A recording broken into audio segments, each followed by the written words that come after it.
min bani Adam min dzurriyyatihim dzurriyyatahu wa ashhadahum ala anfusihim alastu bi rabbikum qalu bala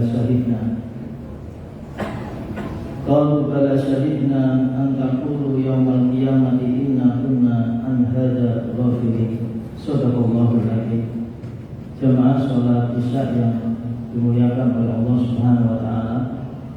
Alhamdulillah kita masih diberikan kenikmatan kesehatan, panjang umur, kesempatan sehingga kita semuanya masih terketuk hati kita semuanya untuk melangkahkan kaki kita beribadah, mendekatkan diri kepada Allah Subhanahu wa taala dengan harapan kita semuanya mengharap ridha Allah Subhanahu wa taala. Dan itu patut kita syukuri atas nikmat yang sangat besar kepada kita semuanya. Dan rasa syukur itu tidak cukup kita merasakan dengan menikmati tanpa mengamalkan dengan amalan sholat. Dan akhirnya kalau kita tidak mengamalkan dengan amalan sholat, maka sebagaimana ruh yang ada di dalam diri kita, ketika ruh itu sebelum ditiup ke jasad kita, ruh kita semuanya ada persaksian, perjanjian kepada Allah Subhanahu wa taala bahwa ruh yang ada dalam diri kita mengesahkan Allah Subhanahu wa taala. Akan tetapi setelah kita semuanya dilahirkan ke dunia ini, kemudian ada potensi yang ada di dalam diri kita. Dan potensi itu bisa potensi untuk berbuat yang baik, ada potensi berbuat yang tidak baik. Potensi yang baik tentunya atas dasar keimanan dan ketakwaan kita kepada Allah Subhanahu wa taala.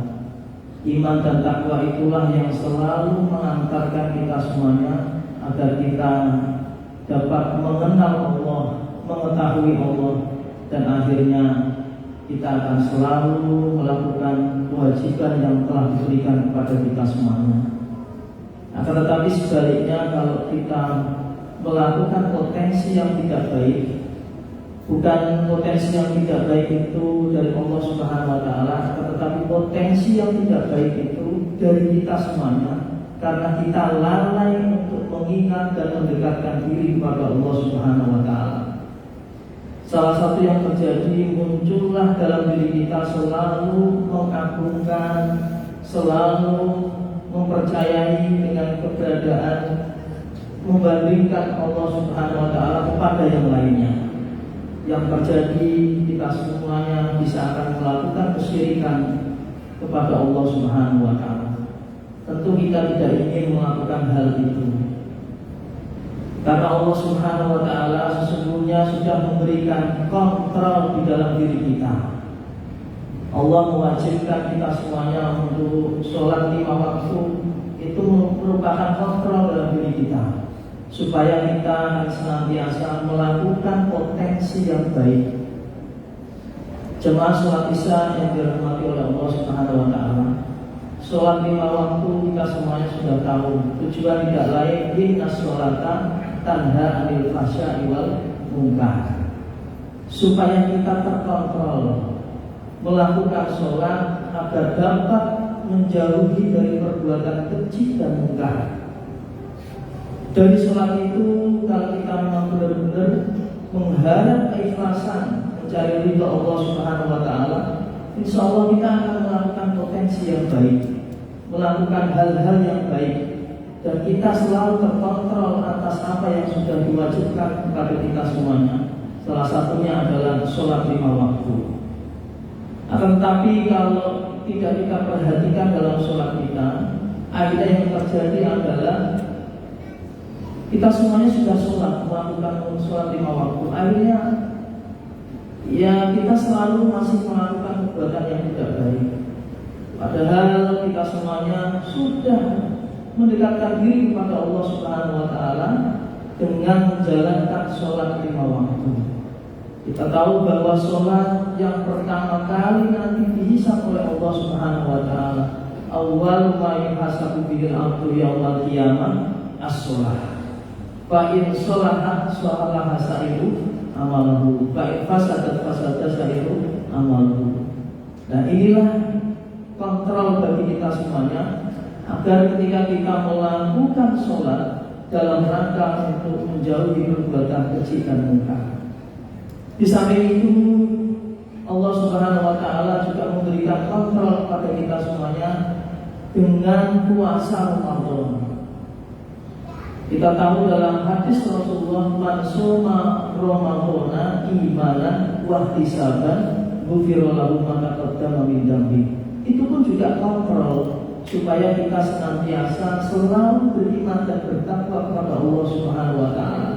Barang siapa yang berpuasa di bulan Ramadan dengan penuh iman, mengharap ridho Allah Subhanahu wa Ta'ala, insya Allah dosa-dosa yang telah lalu akan diampuni oleh Allah Subhanahu wa Ta'ala. Itu kontrol jamaah sholat isya rahimahumullah. Selain itu juga kita diwajibkan untuk berzakat.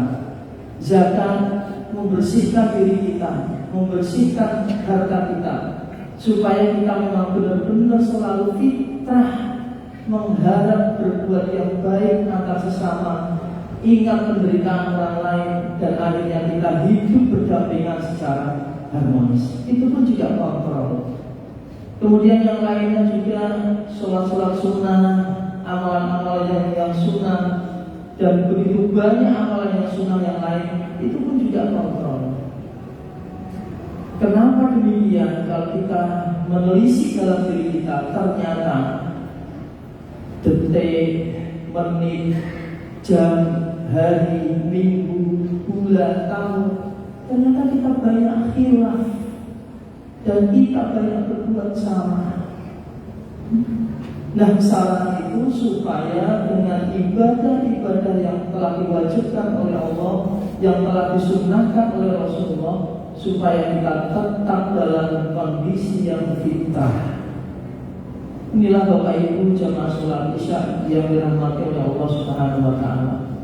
Kalau kita tetap dalam kondisi yang fitrah, insya Allah kita akan selalu mengesahkan Allah kapanpun, dimanapun, dan kita tidak akan melakukan kesyirikan kepada Allah Subhanahu wa Ta'ala. Karena yang patut, yang wajib kita ibadahi hanyalah Allah Subhanahu wa Ta'ala. Selain itu tidak ada. Dan kita harus ingat bahwa Allah itu Maha mengetahui, Allah itu Maha melihat, Allah akan mencatat semua apa yang kita lakukan, baik itu yang terkecil maupun yang terbesar. Allah Maha melihat. Dan ingat kita semuanya, maka dari itu datangnya bulan Ramadan ini bukan serta-merta sebagai rutinitas kita semuanya, akan tetapi bulan Ramadan ini menjadikan cambuk bagi kita semuanya, agar kita selalu meningkatkan ketakwaan, meningkatkan keimanan kepada Allah Subhanahu wa Ta'ala. Setiap minggunya hari Jumat para khotib mengajak kepada diri kita semuanya agar selalu meningkatkan keimanan, meningkatkan ketakwaan. Karena dengan iman dan takwa itulah mengantarkan diri kita semuanya agar kita selalu dekat kepada Allah Subhanahu wa Ta'ala. Kadang ketika kita diberikan nikmat, baik itu nikmat material berupa rezeki, uang, berupa makanan, kadang kita juga bahagia karena Allah memberikan nikmat. Tetapi kebahagiaan itu justru seharusnya kita peka terhadap orang lain, peka terhadap amalan-amalan yang harus kita tunaikan kepada Allah Subhanahu wa Ta'ala. Kalau tidak, Allah akan mengetahui, dan justru dari itu Allah akan memberikan ujian bertumpuk-tumpuk terus-menerus. Kita tidak ingin keimanan dan ketakwaan kita tergores karena kehilafan kita. Justru kita selalu dikontrol oleh Allah Subhanahu wa Ta'ala dengan kewajiban kita semuanya agar kita tetap dalam kondisi yang fitrah dan selalu berbuat yang baik, ingat kepada Allah Subhanahu wa Ta'ala. Jamaah sholat isya yang dirahmati oleh Allah Subhanahu wa Ta'ala, terkadang kita membutuhkan waktu sedikit yang sunyi, sepi.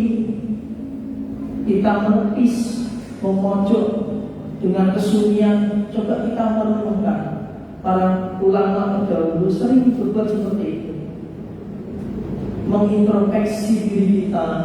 Akhirnya apa yang terjadi? Fuad, namanya hati yang paling dalam diri kita. Ternyata ada fuad. Karena yang besar itu namanya qalbu, hati. Di dalam hati ada fuad, ada hati yang paling kecil. Dan hati yang paling kecil itu bisa dimaknai dalam bahasa Indonesia hati nurani. Itu tidak pernah dipungkiri dan tidak pernah berbuat ingkar. Ketika kita berbuat yang tidak baik, hati yang paling kecil itu merasakan baik. Ketika kita berbuat yang tidak baik, maka hati yang paling kecil akan merasa bahwa itu perbuatan yang tidak baik. Mudah-mudahan di bulan suci Ramadan ini kita selalu mengingat kepada Allah Subhanahu wa taala, dan akhirnya kita mendekatkan diri kepada Allah Subhanahu wa taala, dan kita menjadi perbuatan yang senantiasa berbuat kesyirikan kepada Allah Subhanahu wa taala.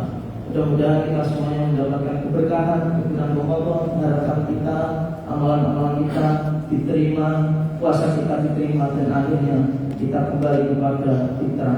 Bila taufiq wal hidayah. Assalamualaikum warahmatullahi wabarakatuh.